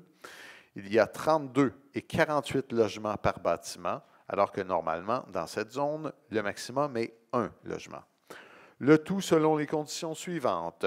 Déposer un plan de gestion des eaux pluviales, déposer un plan d'aménagement paysager, déposer des plans d'élévation et de vue en plan de chaque plancher pour chacun des bâtiments, prévoir la connexion du lien piétonnier au centre du projet à l'aide d'une surface distinctive. Déplacer l'enclos canin à un emplacement éloigné des habitations unifamiliales voisines. Les toits doivent être recouverts d'un revêtement de couleur blanche. La hauteur finale des bâtiments proposés sur les plans déposés doit être mesurée par rapport au milieu de la chaussée du boulevard Lacombe et déposer des garanties financières de 50 000 $ pour chaque bâtiment et 50 000 $ pour les aménagements paysagers, pour un grand total de 250 000 $. Merci beaucoup. Un beau projet de densification à échelle humaine. Oui, et un projet tant attendu. Je propose, M. le Président. Merci. Un appuyeur. Chantal Routier, j'appuie. Merci beaucoup. 6.4.3. Un autre PPC-moi. Il s'agit ici d'adopter la résolution finale pour la demande de projet particulier de construction, modification ou occupation d'un immeuble concernant la construction de 3 habitations multifamiliales sur 3 étages en ensemble intégré pour un total de 120 logements sur un immeuble situé au 193, 197 et 207 boulevard Lacombe, tel que déposé et montré sur les plans daté du 5 février 2024. Le projet déroge au règlement de zonage numéro 438 quant aux éléments suivants. Premièrement, 3 bâtiments principaux en structure intégrée, alors pour des usages d'habitation multifamiliale, dont 2 des 3 bâtiments comprennent 48 logements, alors que le maximum dans la zone autorisée est de 32 logements par bâtiment. Une marge de 21,32 mètres pour le 3e étage du bâtiment 2 et de 21,29 mètres pour le 3e étage du bâtiment 3 par rapport à la limite de la zone résidentielle contiguë, alors que le règlement prescrivait une marge minimale de 40 mètres. L'aménagement de l'aire de stationnement est à 0,4 mètres de l'emprise du boulevard Lacombe, alors que la marge normalement exigée est de 14 mètres. La marge latérale droite du bâtiment 1 se situe à 8,91 mètres de la ligne latérale, alors que le règlement exige normalement 10 mètres. Une aire d'entreposage de matières résiduelles est localisée dans la cour avant secondaire du côté de l'emprise de la rue Harvey, alors que normalement cet usage est autorisé uniquement dans les cours latérales et arrière. Une partie des cases de stationnement et la surface de circulation adjacente à une zone résidentielle est composée d'un revêtement de type imperméable. Les conditions pour l'autorisation du projet: déposer un plan de gestion des eaux pluviales, déposer un plan d'aménagement paysager, un nouveau plan pour être plus précis, coïncidant avec le plan d'implantation de l'arpenteur, comprenant des écrans de végétaux denses composés de haies de conifères et d'arbres le long des lignes latérales de l'eau, obtenir un nouvel avis ou autorisation du ministère de l'Environnement si il y a déplacement du cours d'eau ou des modifications apportées au projet de déviation qui a fait l'objet d'un avis positif du ministère, obtenir la confirmation du service de gestion des infrastructures concernant la capacité adéquate du réseau d'aqueducs et d'égouts, installer un minimum de 18 bornes de recharge pour véhicules électriques, relocaliser sur le site les aires d'entreposage de matières résiduelles, localisées pour l'instant du côté est du terrain. La hauteur finale des bâtiments proposés doivent être mesurées par rapport au milieu de la chaussée du boulevard Lacombe. Et enfin, déposer des garanties financières équivalentes à 50 000 $ pour chacun des 3 bâtiments et 50 000 $ pour l'aménagement paysager, pour un total de 200 000 $. Merci. Donc, un proposeur, un appuyeur. Jennifer Robillard, je propose. Merci. Luc Réaume, je seconde. Merci beaucoup. On tombe à 7.1. 7.1, il s'agit ici de changer la date et le lieu, pas la date, mais l'heure et le lieu de la séance en plein air pour le mois de juillet. Il serait donc proposé, appuyé et résolu de modifier le calendrier des séances afin de prévoir la tenue de la séance régulière du Conseil municipal de la ville de Repentigny le 9 juillet 2024 à 19h30 à l'extérieur au parc de l'île Lebel. En cas d'intempérie, cette rencontre se tiendra à la salle du Conseil de l'Hôtel de Ville, comme d'habitude, et qu'avis public soit donné des présentes. Et je profite de l'occasion pour inviter les citoyens à cette séance extérieure qui est devenue notre tradition. Et vous allez voir, il y a des nouveautés encore cette année pour la séance, donc vous êtes tous le bienvenu. Un proposeur, un appuyeur. Monsieur le Président, Karine Benoît, je propose. Merci. Et Jennifer, j'appuie. Et vous allez nous accueillir dans votre magnifique district, Mme Benoît, pour la séance extérieure. Et on remercie Mme Routier de nous avoir accueillis les 2 dernières années. Donc, 7.2. Il s'agit ici d'une affectation de dépenses. Il serait résolu d'autoriser la firme Conception et Gestion Intégrée Incorporée, CGI, dans le cadre des travaux qui ont été nécessaires pour le réaménagement de l'accueil au centre récréatif de Repentigny, à financer la dépense à même l'excédent de fonctionnement affecté, volet 2, de l'entente de location liant la ville de Repentigny et la firme pour la somme de 43 885,91 avant taxe. C'est effectivement une réserve qui a été mise en place pour favoriser un bon entretien du centre récréatif. Merci beaucoup. Un proposeur, un appuyeur. Je propose, M. le Président. Merci. Non, pas de problème. Karine Benoît, j'appuie. Merci beaucoup. 7.3. Il s'agit de l'octroi d'un contrat. Il s'agirait donc d'octroyer à l'entreprise Groupe Cola Québec Incorporé le contrat pour la correction du drainage, du pavage et des systèmes de retenue sur le pont Le Gardeur pour un montant total de 429 118,89 taxes incluses, cette entreprise ayant déposé la plus basse soumission conforme. Cette dépense sera financée par le règlement d'emprunt 598. Merci beaucoup. Donc, un proposeur et un appuyeur. Raymond Marche, je propose, M. le Président. Merci. Chantal Routier, j'appuie. Merci. 7.4. Ici, c'est un renouvellement de contrat. Il serait résolu de renouveler le contrat 2023 SP 89 avec la firme Saint-Germain Égouts et Aqueducs Incorporés pour la fourniture de produits d'égouts et d'aqueducs, les lots 1, 2, 4 et 5, selon les nouveaux prix unitaires indexés à 4,3 du bordereau de soumission pour une année additionnelle, soit du 19 juin 2024 au 18 juin 2025, selon les montants maximums suivants. Au lot 1, les anneaux et produits de béton, 17 355,53 incluant les taxes. Au lot 2, pièces d'aqueduc, 105 020,76 incluant les taxes. Lot 4, grilles et cadres et grilles de fonte, 163 974,93 incluant les taxes. Et enfin, lot 5, produits de PVC, 23 966,06 incluant les taxes. Merci. Donc, un proposeur, un appuyeur. Karine Benoît, je propose. Merci. Luc Réaume, j'appuie. Merci. 7.5.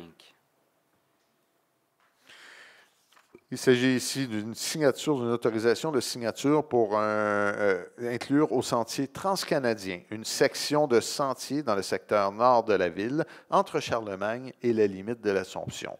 Donc, il serait résolu d'autoriser la présentation d'une demande de reconnaissance d'un sentier au sentier transcanadien, de confirmer l'engagement de la ville de Repentigny à respecter les exigences du sentier transcanadien et certifier que Maxime Roy, ingénieur et chef de division au service de la gestion des infrastructures et des eaux, est dûment autorisé à signer tout document ou entente à cet effet avec le sentier transcanadien.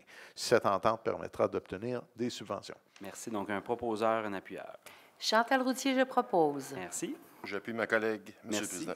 Merci beaucoup. 7.6. Il s'agit d'un octroi de contrat. Il serait donc résolu d'octroyer le contrat à la firme JNA Leblanc Électrique Incorporée pour les travaux d'entretien et de réparation du réseau d'éclairage et de feux de circulation pour un montant total de 225 516,56 incluant les taxes pour une période de 19 mois couvrant les années 2024 et 2025.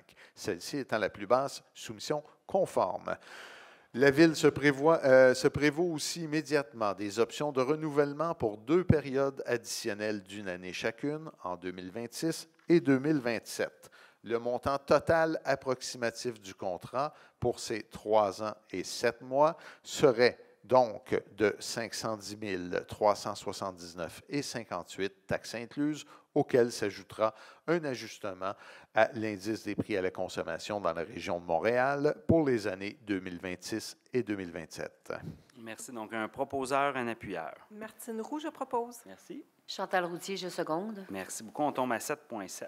Autre octroi de contrat, il serait résolu d'octroyer à l'entreprise Généreux Construction Incorporée le contrat pour la réalisation des travaux d'aménagement d'un terrain de basket-ball au parc Frédéric Coiteux au montant de 573 417,12 taxes incluses, cette soumission étant la plus basse soumission conforme. Cette dépense sera financée par le fonds de roulement sur 5 ans avec remboursement à compter du 1er janvier 2025. Merci. Donc, un proposeur, un appuyeur. Karine Benoît, je propose. Merci. Jennifer Robillard, j'appuie. Merci. 7.8. Il serait résolu ici, c'est un renouvellement de contrat, de renouveler le contrat 2023 SP 67 pour l'entretien ménager de la bibliothèque Robert Lucier avec la firme Entretien ménager Zepeda pour une période additionnelle d'1 an du 29 juin 2024 au 28 juin 2025 pour un montant total de 67 275 et 35 incluant les taxes. Merci. Donc, un proposeur, un appuyeur. Je propose. Martine Gendron, je propose. Pas de problème. J'allais dire Martine Gendron. Chantal Routier, j'appuie. Merci. Merci beaucoup. 7.9. Autre octroi de contrat, il s'agit d'octroyer un contrat à la firme Nortrac Limité pour l'achat d'un tracteur multifonction pour le secteur des parcs du service des travaux publics pour un montant de 63 811 et 13 taxes incluses. Cette dépense sera financée sur 5 ans par le fonds de roulement avec remboursement à compter du 1er janvier 2025. Merci. Un proposeur, un appuyeur. Je propose, Monsieur le Président. Merci. Luc Réaume, j'appuie. Merci. 7.10. Autre octroi de contrat, il serait résolu d'octroyer un contrat à la firme Toromont CAT pour l'achat d'une génératrice mobile Caterpillar pour le service des travaux publics pour un montant total de 99 961 et 33 taxes incluses. Le tout sur le fonds de roulement pour 5 ans avec remboursement à compter du 1er janvier 2025. Merci. Donc, un proposeur, un appuyeur. Jennifer Robillard, je propose. Merci. Et Martine Roux, j'appuie. Merci beaucoup. 7.11. 7.11, il s'agit ici d'une affectation de solde disponible. Il y aura effectivement une émission d'obligation qui sera effectuée le 25 juin 2024 pour un financement de règlement d'emprunt ou refinancement de certains autres.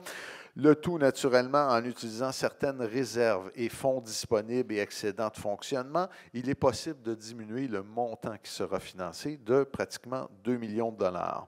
Alors, il serait résolu d'autoriser les affectations des soldes disponibles des règlements d'emprunt fermés, de l'excédent de fonctionnement affecté et de l'utilisation du fonds général tel que détaillé à l'annexe A du sommaire décisionnel 2024-0293.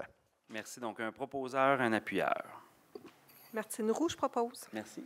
Karine Benoît, j'appuie. Merci beaucoup. 7.12. Il s'agit ici de la position de la Ville de Repentigny sur l'augmentation de la taxe sur l'immatriculation des véhicules de promenade sur le territoire de la CMM. Alors, considérant que le gouvernement, à travers ses nouvelles orientations gouvernementales en aménagement du territoire, exige aux villes des efforts de densification et que celles-ci doivent faire une adéquation avec une offre de services en transport collectif structurant pour l'ensemble des secteurs. Considérant que la densification est obligatoire pour diminuer la pénurie de logements sur le territoire. Considérant que la densification des villes doit être accompagnée d'une offre de services de transport cohérente afin de maintenir la fluidité des déplacements des résidents de ces secteurs. Considérant qu'une part importante du déficit en matière de transport en commun provient de décisions gouvernementales, notamment la mise en service du REM. Considérant que le secteur d'activité qui contribue le plus à l'augmentation des gaz à effet de serre est le transport routier. Considérant que la contribution du gouvernement du Québec au réseau de transport collectif contribue à l'atteinte des engagements en matière de transition écologique et de mobilité durable fixés au sein de la politique de mobilité durable 2030. Considérant que le Fonds d'électrification et de changement climatique, anciennement le Fonds vert, dont la mission est entre autres de diminuer les gaz à effet de serre au bénéfice des générations futures, pourrait être utilisé partiellement pour financer l'exploitation du transport collectif. Considérant que la communauté métropolitaine de Montréal, par la résolution 2019-79 concernant la taxe sur l'immatriculation, a effectivement mis une taxe sur l'immatriculation de 59 $ à partir du 1er janvier 2024, et ce, pour les 82 municipalités de la CMM. Considérant qu'en 2023, un accord de principe avait été convenu entre les 5 secteurs de la CMM visant à redistribuer dès 2025 les sommes de la taxe sur l'immatriculation des véhicules de promenade de 59 $ dans les secteurs où la taxe est prélevée, et ce, afin de permettre notamment à Repentigny soit de diminuer la facture actuelle ou d'investir dans le développement d'un transport structurant pour son secteur. Considérant que cet accord de principe n'est pas respecté et que ce 59 $ continuera pour les années à venir à être versé au fonds régional pour diminuer le déficit des modes métropolitains tels que le métro, les trains, le REM. Considérant que les revenus provenant des automobilistes de Repentigny, les droits et les taxes d'immatriculation et taxes sur l'essence servent à diminuer les déficits des modes métropolitains. Considérant que le 30 mai 2024, le Conseil d'administration de la Communauté métropolitaine de Montréal a adopté à la majorité une augmentation de la taxe sur l'immatriculation des véhicules de promenade, faisant monter celle-ci à 150 $ à compter du 1er janvier 2025. Considérant que la Ville de Montréal offre la gratuité des services de transport collectif à l'ensemble des citoyens de 65 ans et plus, lequel contribue au déficit des modes métropolitains qui puisent dans les revenus généraux provenant de l'ensemble des municipalités, dont Repentigny. En conséquence, il serait proposé, appuyé et résolu que la Ville de Repentigny exprime son désaccord envers la décision du Conseil d'administration de la CMM de hausser dès maintenant la taxe sur l'immatriculation des véhicules de promenade à 150 $, faute d'avoir exploré l'ensemble des options avec les gouvernements supérieurs. Demande au Conseil d'administration de la CMM de révoquer sa décision concernant la hausse de la taxe sur l'immatriculation à 150 $ à compter du 1er janvier 2025. Demande que les revenus provenant des automobilistes dans chacun des secteurs de la CMM puissent être alloués au déficit de chacun de ceux-ci. Que la nouvelle politique de financement prenne en considération l'offre de services disponible pour chaque secteur ou ville afin d'éviter de faire payer à des secteurs ou villes pour des services qu'ils n'ont pas sur leur territoire. À qui bénéficient les services? Exemple, les industries, commerces, entreprises, tours à bureaux qui ont un besoin d'avoir une desserte de transport en commun performante pour être attractif pour la main-d'œuvre, en plus d'éviter les retards de celle-ci, ainsi que le principe de l'utilisateur-payeur. Un proposeur, un appuyeur. Désolé, j'étais absorbé par la résolution qui est tellement parlante, donc quelqu'un pour l'appuyer. Martine Roux, je la propose. Merci beaucoup d'appuyer cette importante résolution. Un appuyeur. Jacques Prescott, je l'appuie et par le fait même, je confirme la réponse que vous avez faite tantôt aux citoyens. Merci beaucoup. Merci, M. Prescott. Donc, on passe maintenant à gestion du capital humain 9.1. Alors, 9.1, il s'agit ici d'une résolution portant sur une réorganisation administrative au service de l'urbanisme et du développement durable. Considérant la volonté de la Ville de répondre aux besoins des citoyens et de faire une utilisation efficiente des ressources, considérant l'adoption du nouveau plan stratégique, notamment le projet de requalification du parc industriel de première génération et la refonte du plan d'urbanisme, considérant le contexte de plein développement qui entraîne une augmentation des projets nécessitant de rendre plus agile la structure du service, considérant la décision du Conseil de procéder à une réorganisation administrative du service de l'urbanisme et du développement durable, il serait résolu d'autoriser la création d'un poste temporaire de col blanc de conseiller ou conseillère en planification, parc d'affaires, classe 12, au service de l'urbanisme et du développement durable, division de planification de développement économique, et ce, pour une période de 3 ans, et d'approuver la description de fonction de ce poste,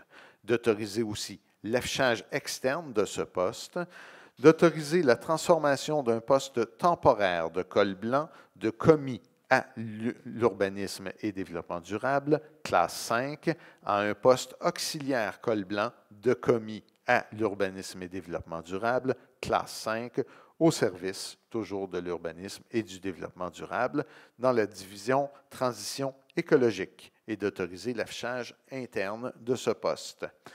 D'autoriser la transformation d'un poste permanent de col blanc de conseiller ou conseillère en gestion des matières résiduelles, classe 12, et du poste permanent de col blanc de conseiller ou conseillère en environnement et développement durable, classe 12, pour 2 postes permanents de col blanc de conseiller ou conseillère en développement durable, classe 12, toujours au même service dans la division transition écologique, et d'approuver la description de fonction de ce poste.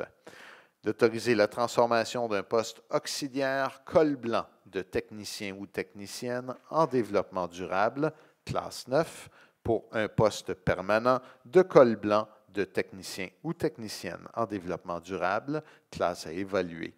La mise à jour de la description de fonction ainsi que la confirmation de la classe salariale suivront dans un prochain comité exécutif. D'approuver la mise à jour du profil d'emploi de poste cadre, de chef ou chef de division, planification et développement économique, classe 8, au service, toujours de l'urbanisme, et d'autoriser l'affichage interne et externe de ce poste. On y arrive, d'approuver la mise à jour du profil d'emploi du poste cadre de chef ou chef de division, permis, inspection et requête, classe 8, toujours au même service. Et enfin, d'approuver la mise à jour de l'organigramme du service suite à cette réorganisation. Donc, un proposeur, un appuyeur. Monsieur le Président, je propose. Merci beaucoup. Martine Roux, j'appuie. Merci beaucoup. On passe à 9.2. Eh bien, pour les mêmes considérants qu'on a exprimés dans la résolution précédente, on ajoute aussi des considérants que cette réorganisation entraîne l'abolition du poste de directeur ou directrice adjoint ou adjointe au service de l'urbanisme et du développement durable, et considérant les recommandations de la Direction générale concernant cette réorganisation administrative, il serait résolu d'abolir le poste de directeur ou directrice adjoint ou adjointe du service de l'urbanisme et du développement durable et de mettre fin à l'emploi de l'employé visé par la recommandation et d'autoriser le directeur général à donner un avis écrit en ce sens à l'employé et à poser tout geste nécessaire afin de donner suite à cette résolution et signer pour et au nom de la Ville l'acte de quittance et de transaction substantiellement conforme au projet joint au présent. Merci. Donc, un proposeur, un appuyeur. Monsieur le Président, avant de proposer, j'aimerais faire une courte déclaration. C'est jamais un moment heureux, le départ d'une personne avec qui on a travaillé. J'aimerais prendre le temps de remercier en mon nom et au nom des membres du Conseil à Kémani pour les années de service qu'il a fait à la Ville de Repentigny. Lui souhaiter bonne chance dans ses projets futurs. Merci beaucoup. Je propose. Merci beaucoup. Un appuyeur.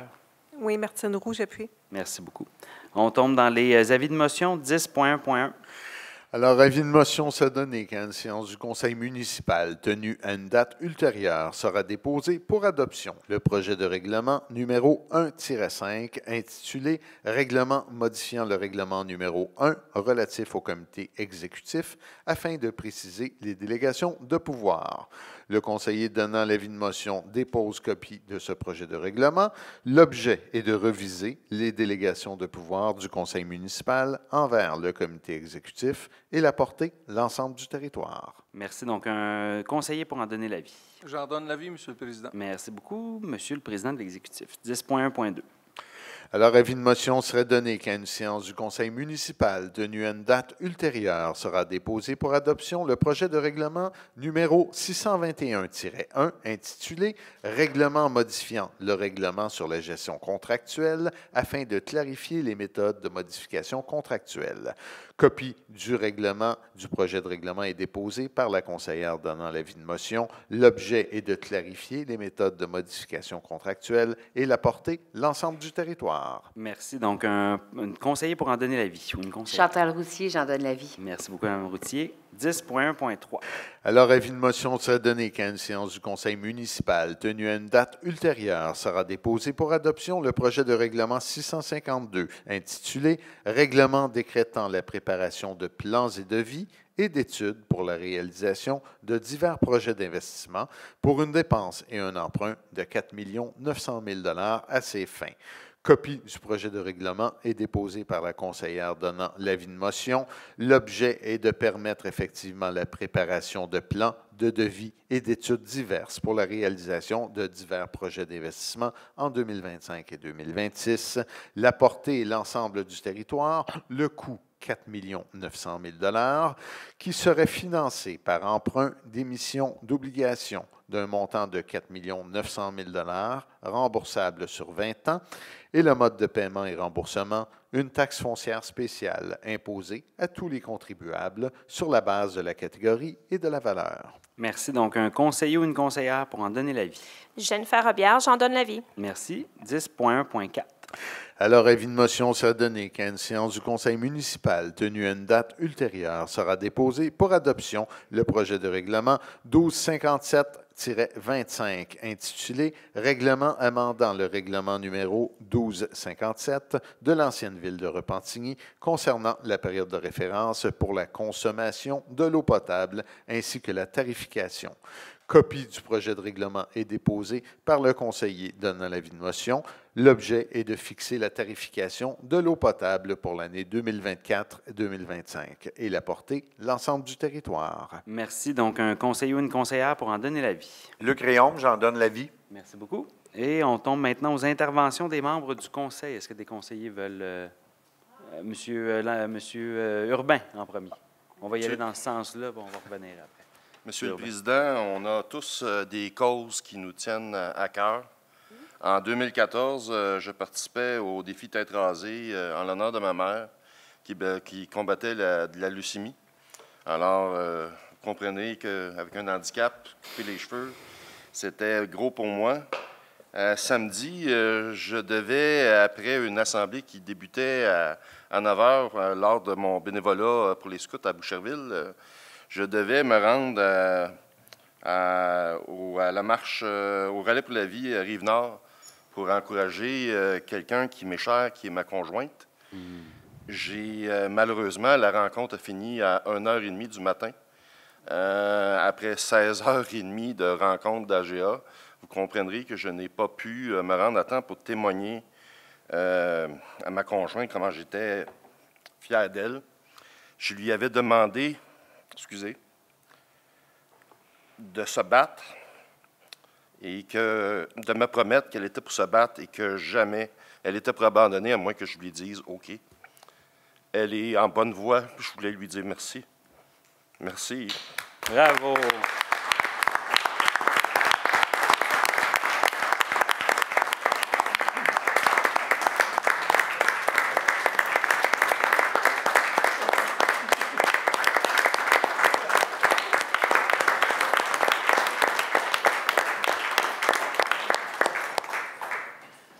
Merci beaucoup pour ce mot. Je peux juste dire, en terminant, je suis en train de reprendre mes esprits, parce que j'avais oublié une partie de mon message.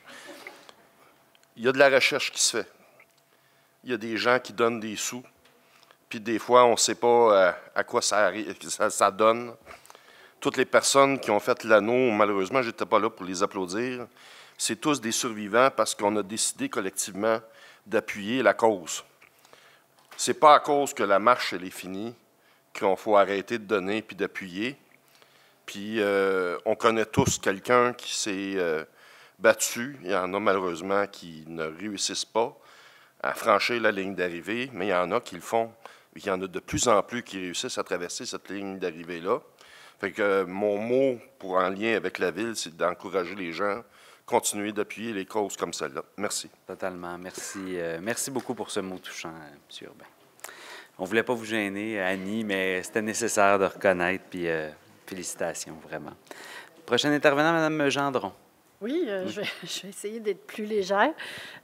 C'est la soirée, hein, on Non, mais il a quand même touché une fibre. Effectivement, on connaît tous des gens qui sont décédés du cancer, malheureusement.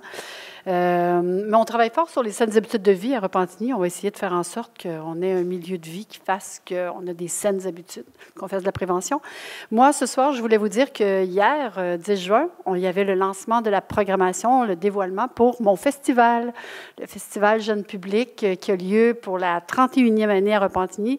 C'est le seul festival jeune public pour les 2 à 12 ans qui est totalement gratuit pour toutes les familles. Ça va être du 5 au 7 juillet au parc de l'île Lebel. Il y a un conseil d'administration extraordinaire. Le thème cette année, c'est « Quand je serai grand, je serai », 3 petits points. Et donc, tous les métiers y passent de façon ludique, créative, dans un milieu pour stimuler l'imaginaire des enfants et savoir qu'est-ce qu'ils vont faire quand ils seront grands, mais de façon assez acrobatique. Alors, c'est une invitation. Allez voir sur le site autant l'horaire qui on a comme invité du 5 au 7 juillet à l'île Lebel. C'est une invitation. Amenez vos petits. Merci. Bien, merci beaucoup. Puis merci pour votre implication au sein du conseil d'administration de façon bénévole depuis des années. C'est 10 ans déjà, c'est tout à votre honneur. Et prochaine intervenante, Mme Routier. Bien, bonsoir tout le monde d'être là ce soir. Merci infiniment. Vous savez, ici, c'est la Maison des citoyens. Alors, je trouve ça toujours très agréable de vous accueillir ici. Et j'aimerais souligner la présence de 2 personnes très spéciales. Vous êtes tous spéciales, mais je vous dirais que mes enfants l'ont peut-être une petite coche de plus. J'ai 2 de mes enfants qui sont ici ce soir. Je suis vraiment contente. Ça fait quand même mon 2e mandat et c'est la première fois que 2 de mes enfants viennent me voir. Alors, merci beaucoup à Samantha et Maxime. C'est vraiment très apprécié. Mon 3e, probablement, qui est en train d'arrêter des bandits à Ville de Montréal parce qu'il est policier. Alors, j'aimerais aussi, vous savez que je parle en général pas mal tout le temps à la fin du conseil, parce que je trouve ça très important, un conseiller municipal, de justement informer les citoyens de ce qui se passe sur le territoire et de montrer aussi les valeurs qu'il a. Et moi, une de mes valeurs, oui, la lutte contre le cancer, ça me touche énormément. Ma mère est décédée à l'âge de 16 ans, quand j'avais 16 ans, et ma sœur vient tout juste de terminer un traitement contre le cancer. Mais j'aimerais aussi vous parler d'une autre cause que le 15 juin prochain, c'est la Journée mondiale de la lutte contre la maltraitance des personnes aînées. Et je vous dirais que ça aussi, ça me touche énormément. Alors, si vous êtes témoin d'une maltraitance, que ce soit verbale, psychologique ou physique, s'il vous plaît, il faut dénoncer. On a une organisation ici, un organisme sur notre territoire qui est l'AQDR. Je vous le dis, s'il y a un problème, communiquez avec eux. J'ai déjà eu affaire avec eux et je vous dirais que c'est vraiment un numéro à retenir. J'aimerais aussi vous remercier pour votre présence. Samedi passé avait lieu la 2e édition de la journée porte ouverte du service de police de la Ville de Repentigny. C'est vraiment c'est une réussite sur toute la ligne. Des milliers de personnes sont venues et grâce à vous, cette journée a été une réussite sur toute la ligne. J'arrête pas de dire qu'on est du bon monde à Repentigny. Vous souvenez-vous de samedi passé, on était ceux qui étaient pour mouiller. Bien, il a mouillé à 16h15 et nous, c'était jusqu'à 15h qu'on était là. Alors, vous voyez la différence. Ah, on m'emmène justement la casquette du service de police de la Ville de Repentigny. Merci infiniment. Alors, merci aussi aux commerçants qui étaient présents, à toutes les personnes qui ont organisé cette journée-là. C'était vraiment génial. Et les sourires les sourires qui étaient soit sur les enfants ou sur les adultes, ça parlait d'eux-mêmes. Je vous dirais que les jeunes, là, ils aimaient vraiment ça embarquer, évidemment, dans les voitures de police, dont la Maki, notre voiture électrique, qu'on est très fiers. Et vraiment, ça montre à quel point les gens... Je vous dirais, moi, je suis allée à 9h moins 5 et il y avait déjà plein de monde. C'est vraiment... Les policiers sont souriants. Tout le monde est heureux de vous recevoir. Et je trouve que c'est une belle... on a un mandat, là, ça fait 3 ans qu'on est là, c'est déjà la 2e édition. Vous voyez à quel point On disait qu'on était l'équipe du changement. Tantôt, il y a quelqu'un qui a emmené notre petit pamphlet. Hein? Bien, l'équipe du changement, c'est aussi ça. Justement, de faire des changements comme ça. Et pour ceux qui étaient présents, vous avez peut-être vu, je vous le dis, les sourires, là, c'était palpable. Tout le monde a eu énormément de plaisir. J'aimerais là-dessus terminer avec le service des incendies. Début juin, vous avez peut-être vu des policiers courir dans les rues de la ville de Repentigny. Les pompiers, imaginez-vous donc, c'est extraordinaire ce qu'ils ont fait. Il faisait tellement chaud, je pense qu'il faisait 40 cette journée-là. Eh bien, la Fondation des pompiers pour les Grands Brûlés a organisé une course à relais de 300 km sur 2 jours, sans pause, donc aussi la nuit, afin d'établir un record mondial. 60 pompiers et pompières de partout au Québec ont relevé le défi. Parmi ces coureurs, 5 pompiers de notre service d'incendie se sont portés volontaires. Il s'agit de Jean-Sébastien Hogg, Cédric Ratzette, Frédéric Clouette, Alexandre Vachon et Jacob Bourdeau. Chaque pompier devait faire une course de 5 km, et là, je souligne, avec habit de pompier complet, sans possibilité de retirer une doublure, avec une cagoule, avec un appareil respiratoire incluant la partie faciale sur le visage, et une arche dorée était passée de coureur à coureur comme témoin concrétisant pour faire le record, justement. Est-ce que vous saviez qu'un habit de pompier, lorsqu'il reçoit de l'eau, devient encore plus pesant? Alors, il ne pouvait pas, mettons, lancer de l'eau dans son habit, absolument pas. Et comme je vous dis, il devait faire à peu près 40 cette journée-là. Alors, cette activité a permis de ramasser 70 000 $ parce que chaque pompier devait, en plus de faire la course, ramasser 1 000 $ chacun pour pouvoir participer à cette activité. Alors, je suis certaine que tout le conseil de ville et moi-même, nous sommes tous ensemble et toute la communauté, nous disons un immense merci à tous ces pompiers de vous être autant impliqués. Merci infiniment et je pense qu'ils méritent une bonne main d'applaudissements. Et j'ai cru comprendre que vous faisiez la course l'année prochaine avec Donc, pourquoi pas? Et voilà, sur ces bonnes paroles, un proposeur, un appuyeur pour lever la séance. Mme Gendron, et merci. je la seconde. Merci beaucoup à vous tous. Bon retour à la maison. Bonne soirée.